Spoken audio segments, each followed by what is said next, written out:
Vanessa Maro was born on June 17, 1989, in Leominster, Massachusetts. Raised by her mother after her parents divorced, Vanessa maintained a close relationship with her father, who lived nearby. From a young age, she developed a love for nature, hiking, skiing, and the beach, often spending time with her father outdoors.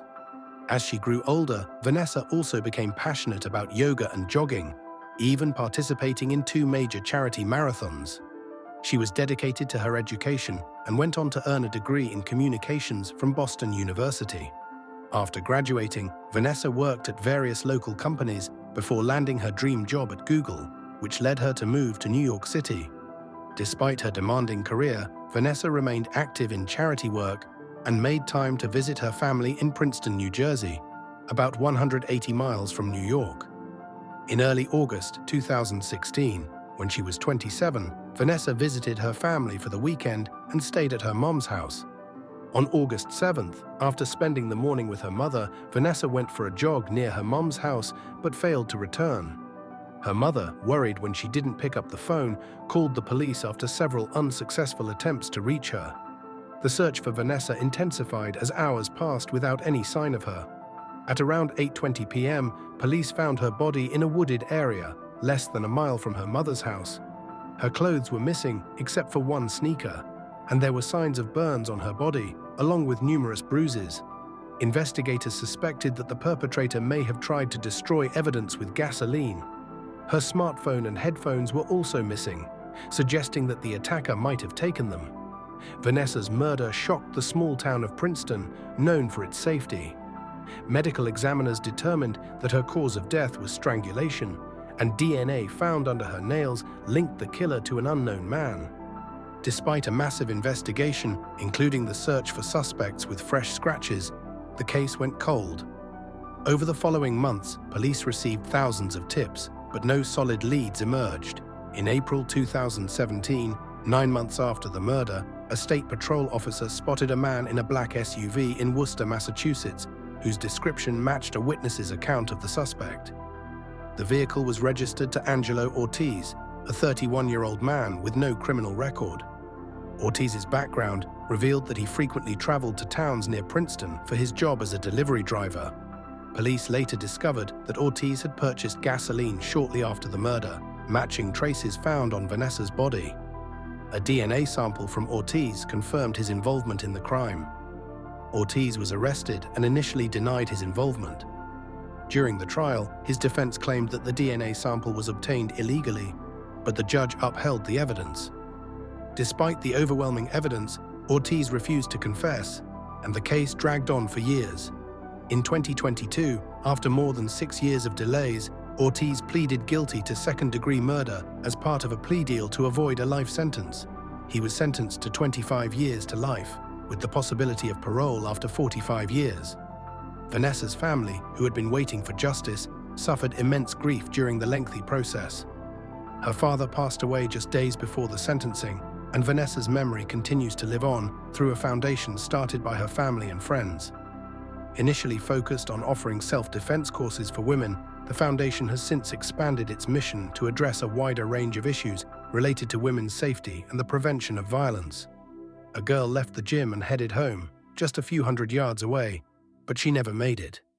This sparked a massive police search, and over time, the case became one of the most notorious in modern Italy, leaving millions in shock. No one could have anticipated that the twists and turns of this story would rival any detective movie, or that something like this could happen in real life. Yara Gambaro was born on May 21, 1997, in a small Italian town called Brembate di Sopra. This quiet town, not far from Milan, has a population of just over 7,000 people, known for its peaceful lifestyle, old architecture, and beautiful nature.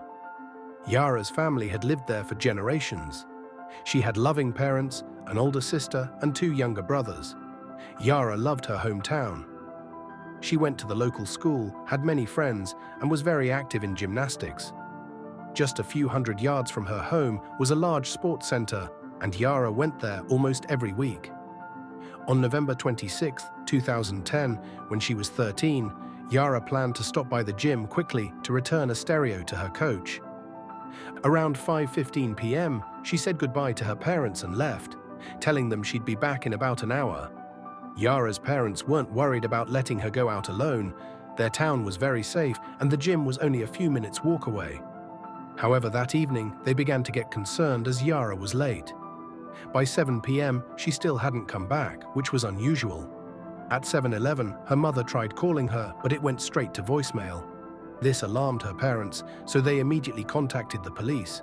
The case was referred to a larger nearby city, about 7 miles away, and an experienced detective, Letizia Ruggeri, was assigned to handle Yara's disappearance. She sent officers to the town to begin the search and called in military police for assistance.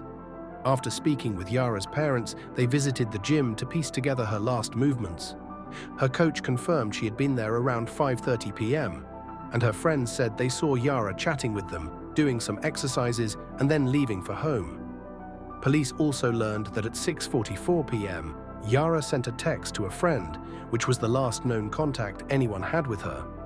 Investigators concluded that Yara likely disappeared somewhere between the sports complex and her home. They split into teams, one combing the streets, another searching for witnesses and CCTV footage. Several people near the sports center reported seeing a girl who looked like Yara speaking to 2 men near a red car, but the police couldn't confirm if it was really her. The search continued, but no sign of Yara was found. The police then brought in canine units.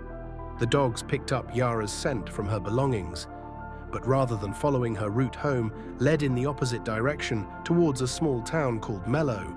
Cell phone data confirmed that Yara's phone had connected to a tower in Mello at 6:49 p.m., just 5 minutes after she sent her last text.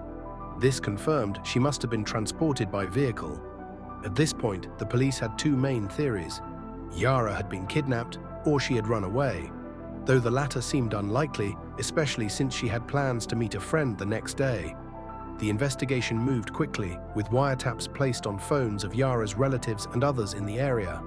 Authorities collected data on 15,000 phones that were in Mello that evening, trying to track down any leads. However, days of listening to thousands of phone conversations led to no breakthroughs until one officer heard a suspicious conversation. A man, later identified as Mohammed Fiki, a construction worker from Morocco, said, "Forgive me, Lord, I didn't kill her." The authorities moved quickly to apprehend him, but by the time they managed to intercept his ship to Morocco, he had already left. When his car was found, investigators also discovered a mattress with bloodstains in the trunk.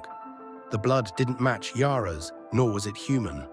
After further analysis, it turned out that Fiki had been misinterpreted, and he had nothing to do with the crime, so the police released him.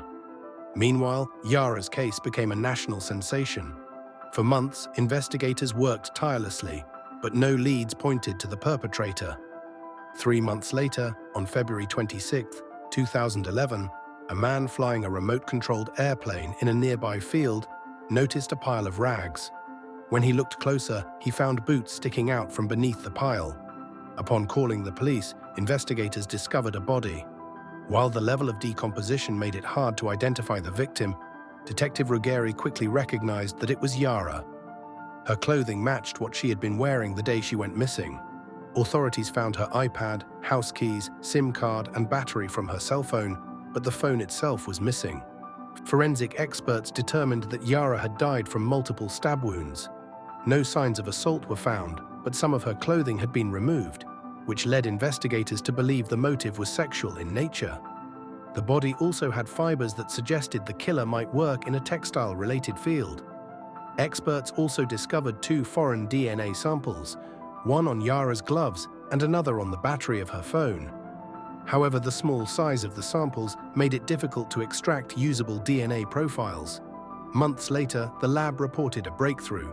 They had managed to get a full DNA profile from biological material found on Yara's underwear. Letizia set up a huge operation to gather DNA samples from relatives, acquaintances, and everyone in Mello that evening. Weeks passed, and thousands of DNA samples were collected, but no matches were found. Then Letizia had an idea. A nightclub near where Yara's body was found could be a hotspot for criminals. She ordered officers to collect DNA from all club visitors on weekends. Eventually, a partial DNA match was found. linking the killer to a man named Damiano. However, he was ruled out as a suspect when it was discovered that he was on another continent at the time of the crime. Investigators then focused on his family, as they believed Damiano's DNA might be linked to the killer. They uncovered a surprising connection.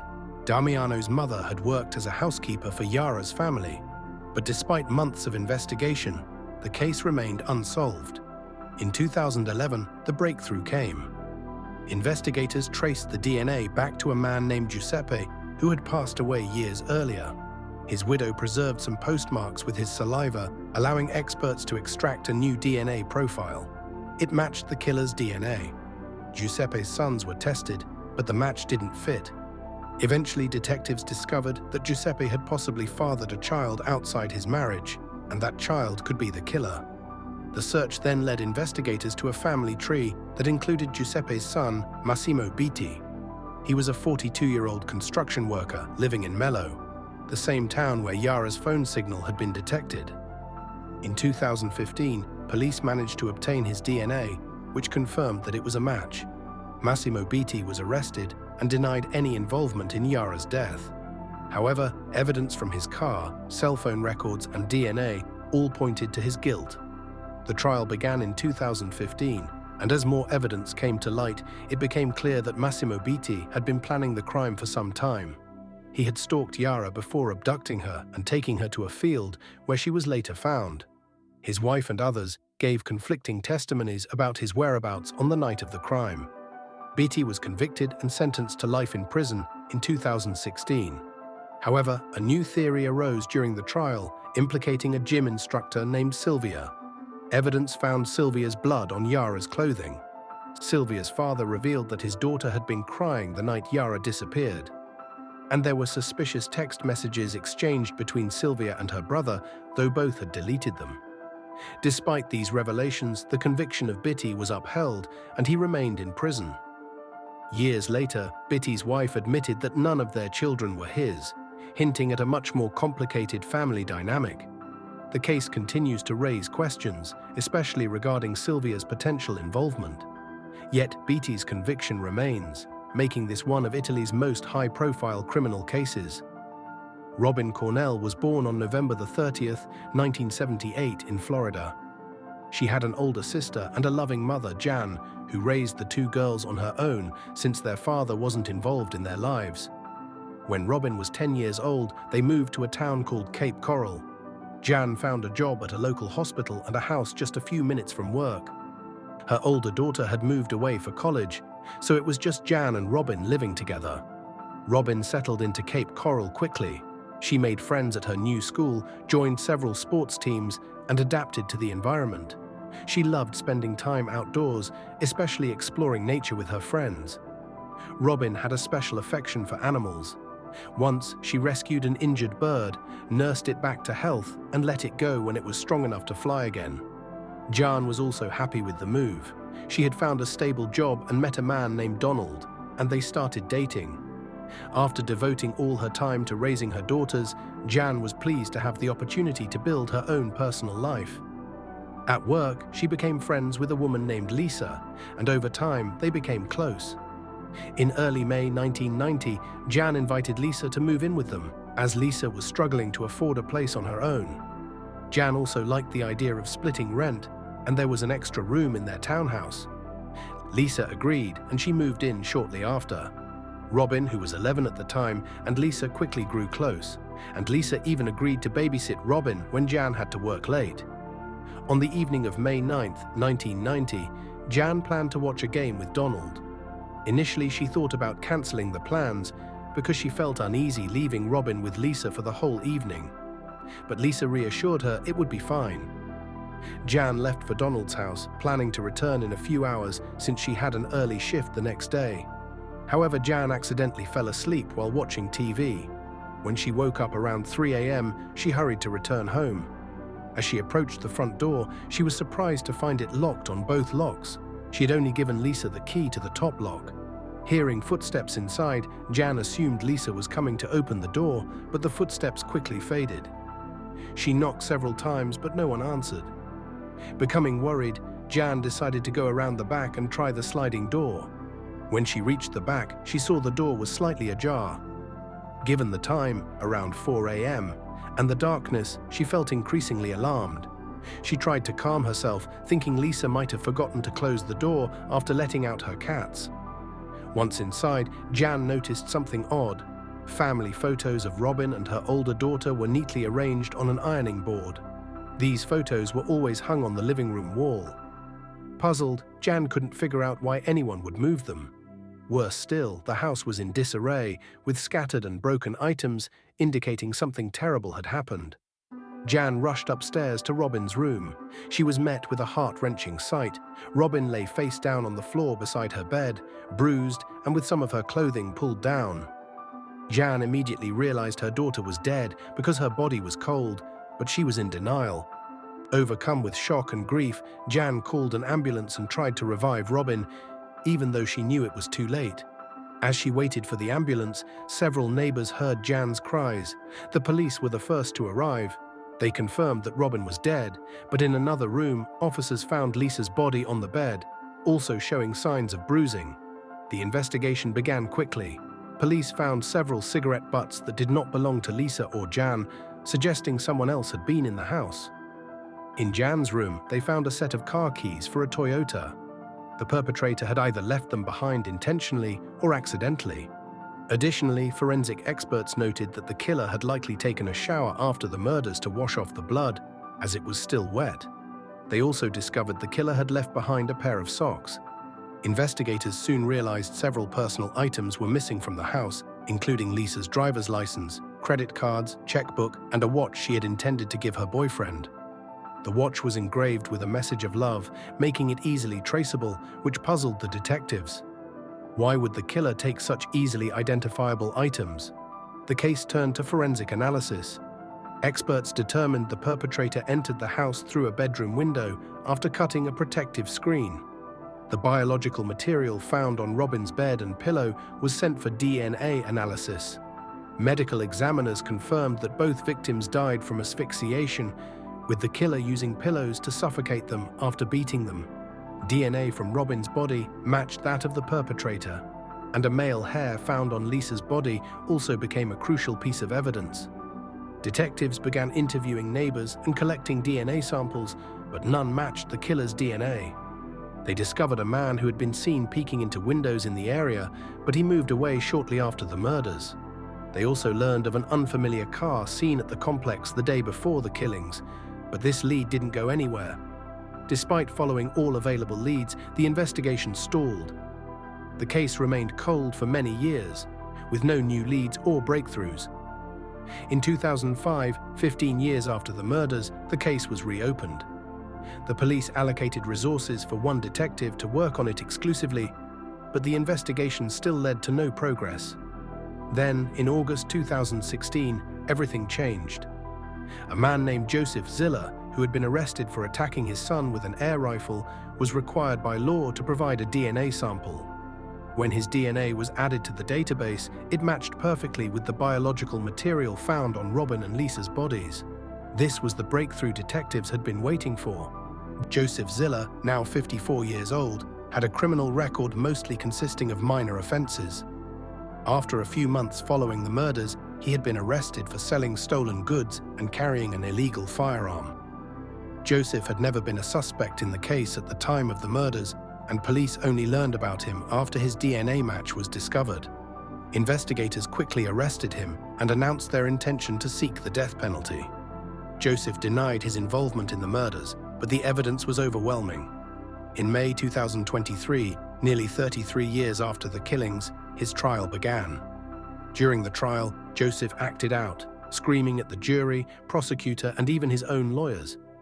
He claimed that he had slept with Robin's mother, Jan, and that he wasn't responsible for the unwashed bedding, which was refuted by experts. Ultimately, Joseph was found guilty of the murders. During the sentencing phase, Joseph's behavior escalated. He elbowed his own defense attorney in the head, and his lawyers tried to argue against the death penalty, claiming that Joseph had a difficult childhood and mental disorders. However, medical experts dismissed these claims, and Joseph was sentenced to death. In June 2023, Joseph was taken to prison to await execution. His son, who had been arrested for possessing illegal materials involving minors in February 2024, was facing potential prison time.